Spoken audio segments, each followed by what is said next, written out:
Okay. Shiny Kaka for Johnny Line Homo D Post. All right, today we're going to talk about the glory of bottom setting.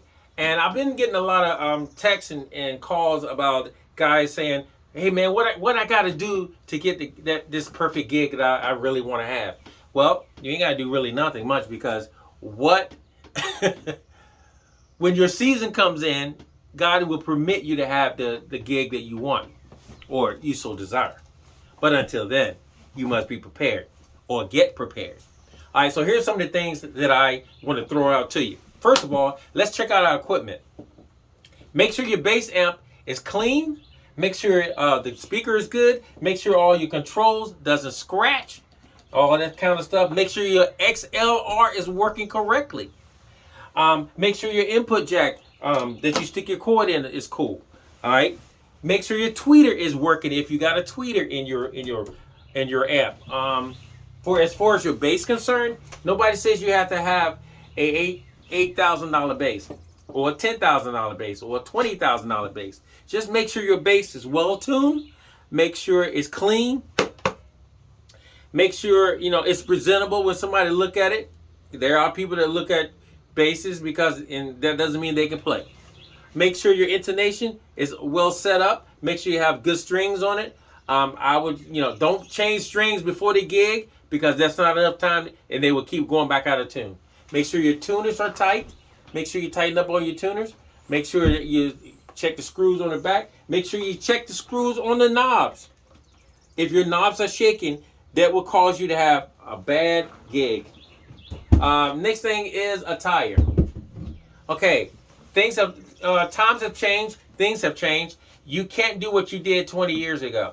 If you still dressing the same way you did 20 years ago, yikes. Times have changed, and people are holding on to their money a lot more, and they're looking for more stuff to spend their money on, and they're very careful how they spend their money. So you can't come out, like you used to with, if you're looking for that perfect gig.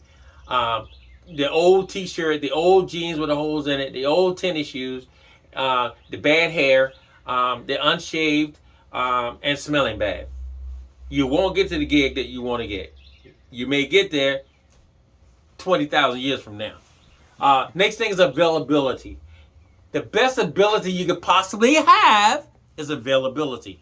Make yourself available for any gig that comes up that will be profitable for you. All right, every gig is not profitable for you. All right, you got to come to that conclusion that you got to take all this stuff out and run to that gig to make $20, $25. That's not a profitable gig.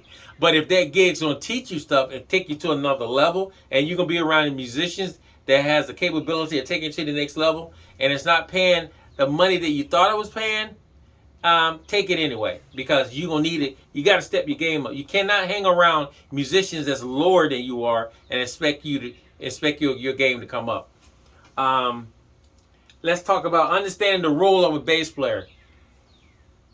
You need to know. Now, all these things happen to me. I needed to know my role. All right, I play bass. I have to play a bass note so I can help everybody around me, the horn players, the keyboard players, the drummer, the guitar player, flute player, sax player, trombone player. All these guys are dependent on me to make that whole transition of notes fit together. I got to do that. If I don't understand bass and I don't understand the quality of a bass note, they're going to be hurting. Simple as that. Let's try another one. Showing up on time. Listen, if the gig starts at 7, you can't get there at 6:45 and expect to be ready. It's not going to happen. Or either 6:30. Not going to happen. You have to have a different mindset. You have to be calmed down. You have to make sure all your equipment and stuff works. All that has to be taken in consideration.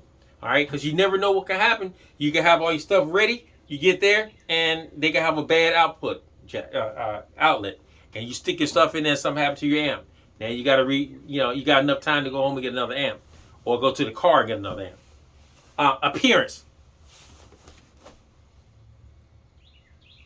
We already talked about that. But I want to say one thing that my queen told me. I do a lot of CBS stuff.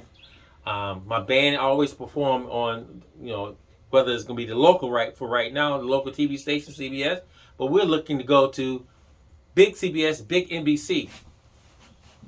My queen told me, whatever, as a musician, you got to have your hands oiled and your face, all right? You got to have, because we get those country ash, all right? Country ash, you probably can go like this and probably help it a little bit. But when you get that mountain ash, that's lotion. As a musician, you got to have your hands, you got to have your appearance right. Nobody said you have to have clear polish on your nails. If that's what you like, do that. But you got to have clean nails and clean hands, because when way cameras are now, people are videotaping your hands because they want to see what you're doing. It's a shame to videotape your hands, keyboard players, guitar players, and your joint is jacked up nasty. Ugh.